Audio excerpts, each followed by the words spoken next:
Pemirsa yang saya muliakan,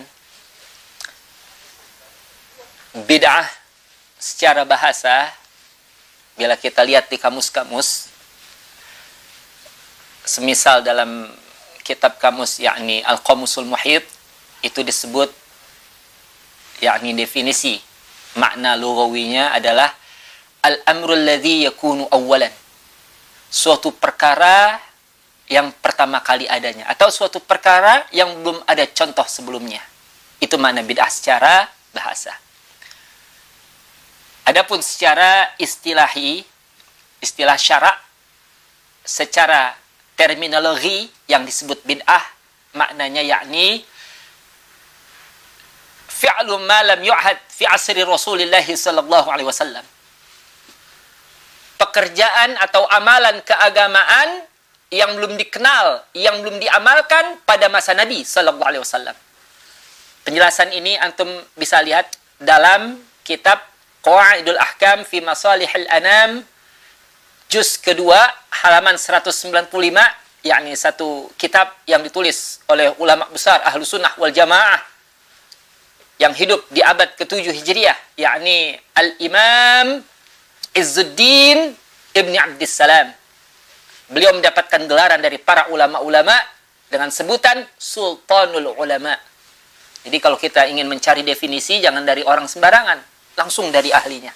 Jadi beliau mengatakan apa itu bid'ah secara terminologi, secara makna istilahi, fi'lu ma lam yu'ad fi ahdi Rasulillah sallallahu alaihi wasallam. Pekerjaan keagamaan yang belum dikenal, yang belum dikerjakan pada masa Nabi sallallahu alaihi wasallam.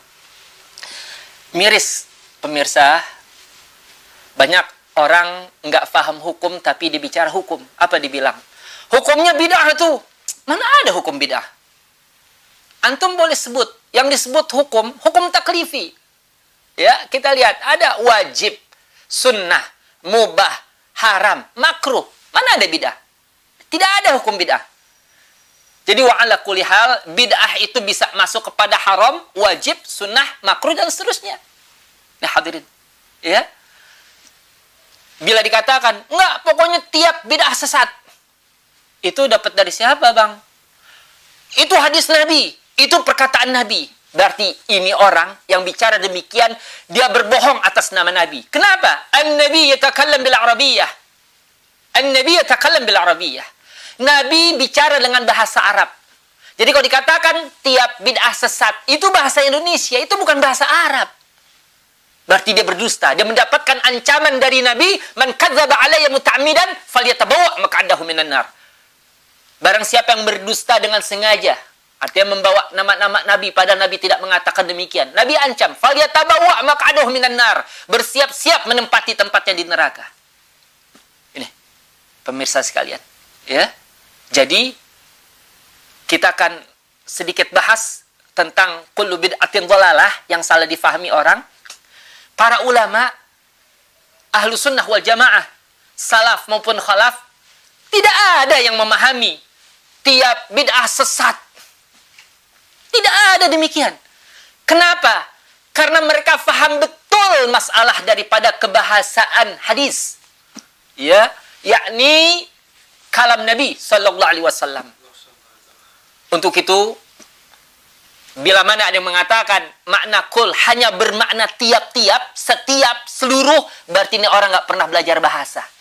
Insya Allah. Antum bisa lihat, yakni permisah, di antaranya dalam kitab Tajul Arus, satu kitab yang ditulis oleh Syekh Murtada Az-Zabidi. Beliau mengutip, yakni magalah perkataan dari seorang ahli bahasa, ulama ahli bahasa, ahli tafsir, ahli usul, yakni Al-Imam Ibn Al-Athir.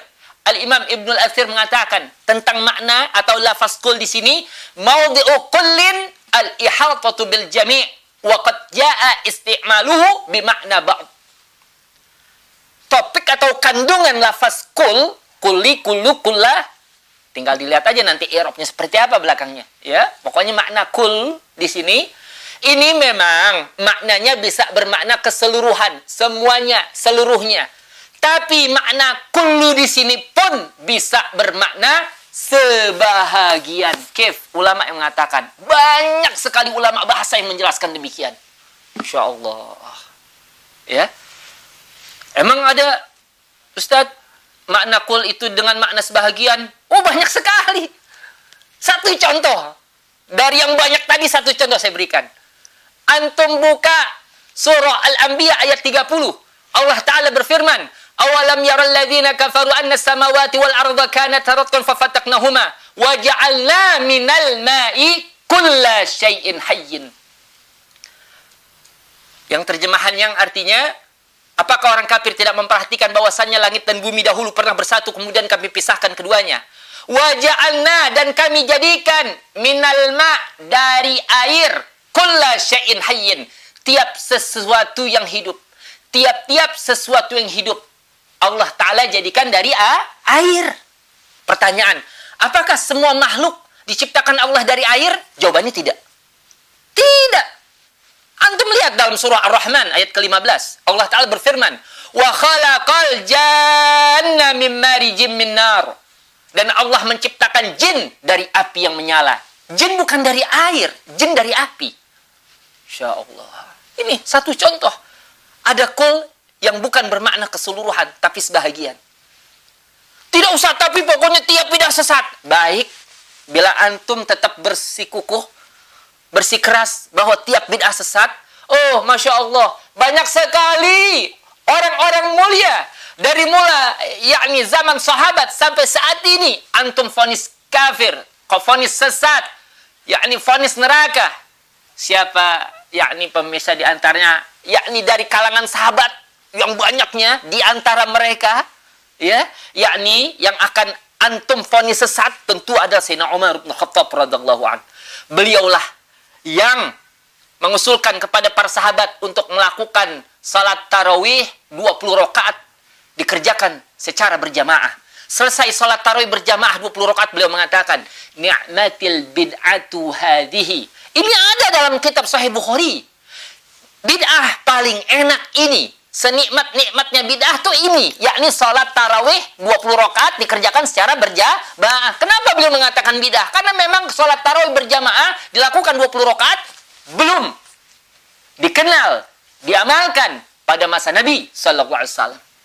Sebagaimana definisi bid'ah di awal, fi'lu ma lam yu'ad fi asir Rasulullah sallallahu alaihi wasallam. Siapa lagi yang antum fani sesat? Yakni Sayyidina Utsman bin Affan radhiyallahu anhu. Beliaulah yang mengusulkan yakni azan itu 2 kali. Dalam hadis kita dapati 3 kali. Yang satunya lagi iqamah, ya.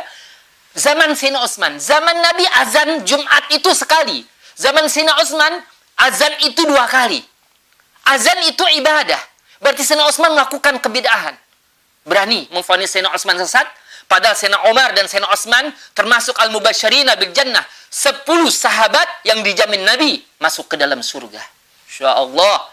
Siapa lagi yang akan antum vonis sesat? Yakni tentu Al-Imam Syafi'i rahimahullah. Imamuna Al-Imam Syafi'i. Siapa yang meragukan keilmuan Al-Imam Syafi'i? Dalam kitab Fathul Bari, yakni kitab syarah Sahih Bukhari, jilid ke-17, halaman ke-10, Al-Imam Ibnu Hajar Al-Asqalani mengutip makalah dari Imam Syafi'i, al-bid'ah bid'atani mahmudah wa mazmumah. Fama wafaqa sunnah fahuwa mahmud, wa ma khalafaha fahuwa mazmum. Bid'ah itu ada 2. Yang bilang Al-Imam Syafi'i.